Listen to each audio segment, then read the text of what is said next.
Hi guys, so welcome back. It's a pleasure to have you guys. In this chapter, chapter 4, we will be talking about activity-based costing.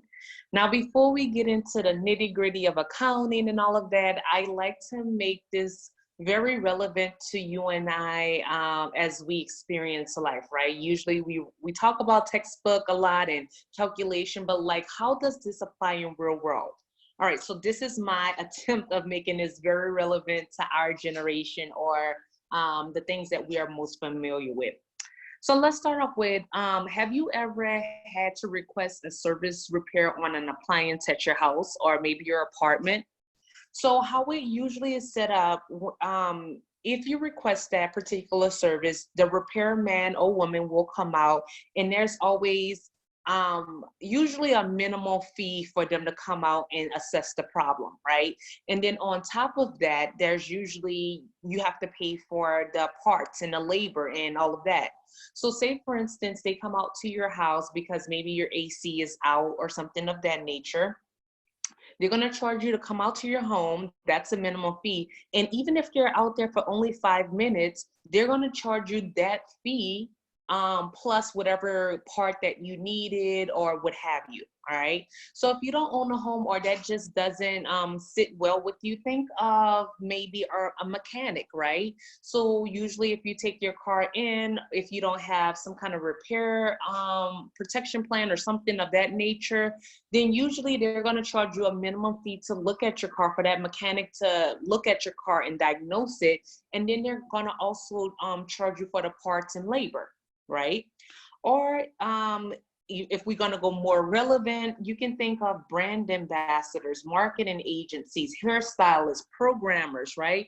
How all of that works is the brand ambassador or the influencer will say, hey, this is my minimum charge, and if you need me for anything more, or if you want the campaign to last for this long, or product placement, then you're going to have to pay me in addition. And that the same thing could be said maybe if you have a hairstylist, for my ladies, hey, right? So if you are getting any kind of lashes or hair extensions or something of that nature, you usually pay that stylist a minimum fee. And then if you're getting any kind of additional additions to your hair or treatments to your hair, you're paying in addition to that. Okay, so hopefully that made sense to you guys. But that's what this chapter is about, is looking at how are companies establishing that minimum fee, and then all of the things that they're adding on. So the reason why we're studying this, or the reason why we're looking into this, is companies must be careful that the cost of their products and service accurately reflect the different activities in producing the product or service. So they want to make sure that they're covering their bases whenever they're charging you these fees. Because if you call the repairman out and maybe it was just a quick fix of maybe 1 minute, well, you have to think about it. That 1 minute for him or her to drive out to your location, to look at it, to diagnose it, and if it was a 1 minute fix, you still tied up his or her time from being at another location with a more complex issue, right? So they need to make sure that they can cover all of their labor and their time and equipment, right? And the same thing goes to all of the other examples that I provided you before, making sure that they are accurately covering all of their costs.